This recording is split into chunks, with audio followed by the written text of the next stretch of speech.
الله من الشيطان الرجيم. بسم الله الرحمن الرحيم. ولا يحسبن الذين كفروا أنما نملي لهم خير لأنفسهم. سورہ آل عمران آیت 178 178 ابتدائی حصہ۔ کل ہم نے سورہ آل عمران آیت 178 178 پر تھوڑی سی گفتگو کی ہے، جس کا بالکل مختصر سا مفہوم یہ ہے کہ جو لوگ بھی اللہ کے باغی ہیں، نظریاتی باغی تو صراحتاً مراد ہیں، الذین کفروا، واضح طور پر فرما دیا کہ جنہوں نے کفر کیا ہے، لیکن اس میں عملی بغاوت یعنی عملی نافرمانی بھی شامل ہے، اس شکل میں کہ اس پر اصرار ہو یا اس کے لیے جواز تراشتے ہوں، ہیلے بہانے کر کے کسی نافرمانی کے لیے راستہ کھولتے ہوں، تو وہ بھی نظریاتی بغاوت ہی کی ایک قسم ہے۔ تو ان سب لوگوں کو یہ فرمایا جا رہا ہے کہ وہ یہ گمان نہ کریں کہ انہیں اگر دنیا میں وقتی طور پر پکڑ کا سامنا نہیں ہو رہا تو وہ بہت اچھی حالت میں ہے۔ جو ظاہری طور پر دنیا کے اندر اسباب ملتے ہیں، ان اسباب کو دیکھ کر کسی غلط فہمی کا شکار نہ ہوں۔ یہ اسباب در حقیقت استدراج ہیں۔ اس استدراج کے اوپر بات ہو رہی تھی۔ 3 لفظ ہیں جن کے معانی اور فرق کو سمجھنا چاہیے، لوگ اسے آپس میں مکس کر دیتے ہیں۔ ایک ہے معجزہ، دوسرا لفظ ہے کرامت، اور تیسرا لفظ ہے استدراج۔ معجزہ ایسے عجیب و غریب کام کو کہتے ہیں کہ جو کسی نبی کے ہاتھوں ہو مگر ہوتا اللہ کے حکم ہی سے ہے، جیسے ہمارے نبی پاک صلی اللہ علیہ وسلم نے چاند کی طرف اشارہ کیا اور اس کے 2 ٹکڑے ہو گئے۔ تو اس طرح کے بہت سے معجزات ہوتے ہیں، عقل اس پر حیران ہو جاتی ہے۔ معجزہ کے معنی ہی ہے عقل کو حیران کرنے والی چیز، تو عقل حیران ہو جاتی ہے اور اس کی عقلی توجیہ نہیں کی جا سکتی۔ واقعہ معراج ہے کہ حضور پاک صلی اللہ علیہ وسلم کو اللہ تعالی نے رات کے ایک چھوٹے سے معمولی سے حصے میں مسجد اقصیٰ تک پہنچایا، پھر آسمانوں کی سیر کرائی، عرش تک پہنچے۔ تو یہ سب کچھ انسانی عقل سے بظاہر بالاتر ہے، لیکن آہستہ آہستہ سائنس جو آگے بڑھ رہی ہے، ترقی کر رہی ہے، تو بہت ساری چیزوں کو وہ تسلیم بھی کر رہی ہے، لیکن بہرحال وہ تسلیم کرے یا نہ کرے، مسلمان یؤمنون بالغیب، غیب پر ایمان رکھتا ہے۔ جو اللہ نے اس کے نبی پاک صلی اللہ علیہ وسلم نے فرما دیا، بس ہم اس پر یقین لے آئے۔ تو معجزہ، اس کے بعد پھر ایک ہے کرامت، جو غیر نبی یعنی وہ نبی نہ ہوں لیکن نیک ہوں، صالح ہوں، نبی کی تعلیمات پر عمل کرنے والے لوگ ہوں، ان کے ہاتھوں سے کوئی عجیب و غریب بات، ایسی بات جو بظاہر عقل کے خلاف ہے اور بہت زبردست ہے، تو وہ بھی اسے کرامت کہتے ہیں۔ اس کے لیے لفظ معجزہ استعمال نہیں ہوگا۔ جیسے بزرگان دین ہمارے گزرے ہیں، ان سے بہت ساری ایسی چیزیں نقل ہوتی ہیں، منقول ہیں، کتابوں میں لکھی ہوتی ہیں، تو اسے کرامت کہا جاتا ہے۔ اس میں بھی اعتدال ضروری ہے۔ کرامت ضروری نہیں ہے کسی ولی کے لیے کہ وہ کرامت دکھائے۔ سب سے بڑی کرامت یہ ہے کہ دین پر عمل کر کے دکھائے، کوئی کام خلاف شرع اور خلاف سنت نہ کرے۔ لوگ اس میں آپس میں لفظوں کو مکس کرتے ہیں. مثال کے طور پر آپ دیکھیں بہت سارے صحافی وغیرہ اخبار میں یہ ہیڈنگ ہوتی ہے کہ فلاں شخص معجزانہ طور پر معجزاتی طور پر بچ گیا، گاڑی کے نیچے آ گیا اور معجزاتی طور پر بچ گیا.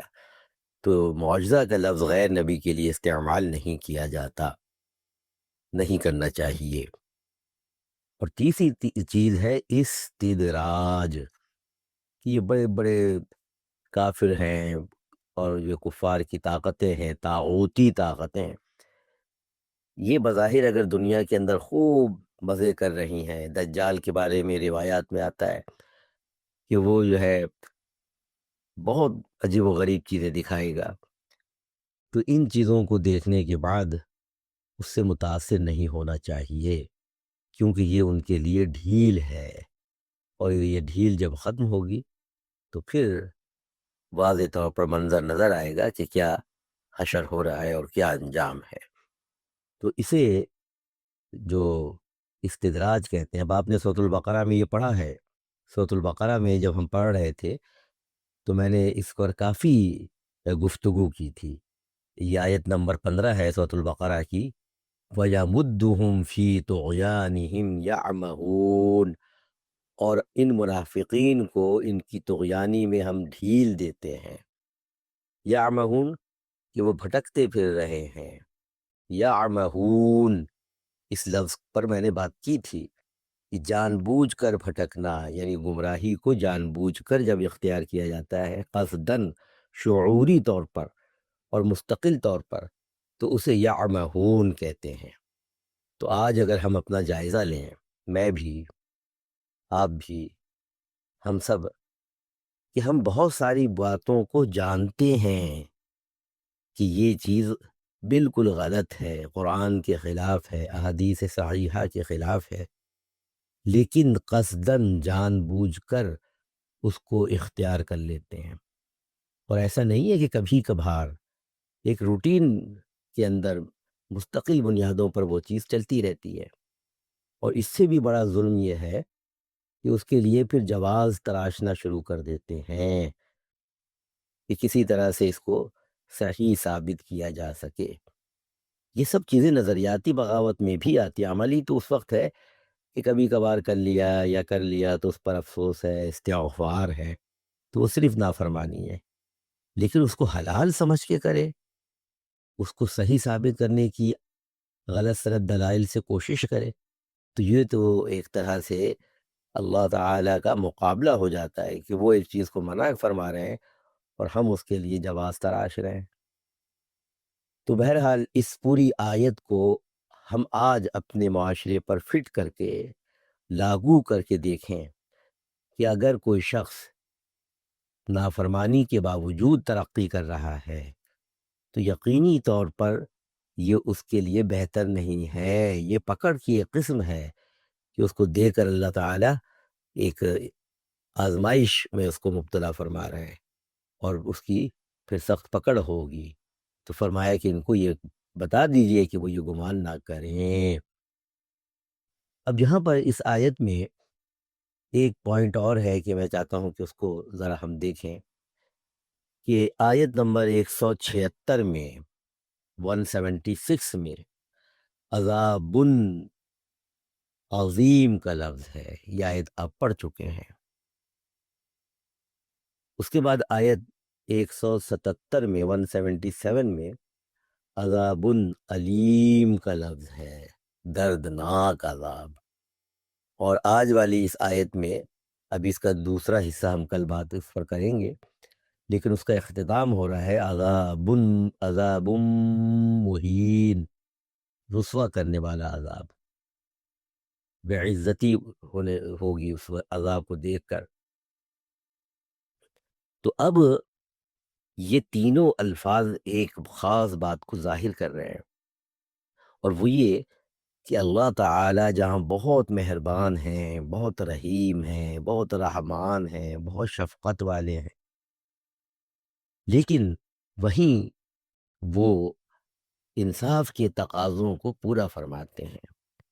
تو جو لوگ دنیا میں اس نفس کے لیے، شیطان کو راضی کرنے کے لیے بڑی بڑی نافرمانیاں کر گزرتے ہیں، اور اس پر افسوس بھی نہیں ہوتا ہے۔ غلطیاں سب سے ہوتی ہیں، لیکن توبہ استغفار تو کرے بندہ، اپنی غلطی کو تسلیم کرے، چوری اور سینہ زوری تو نہ ہو۔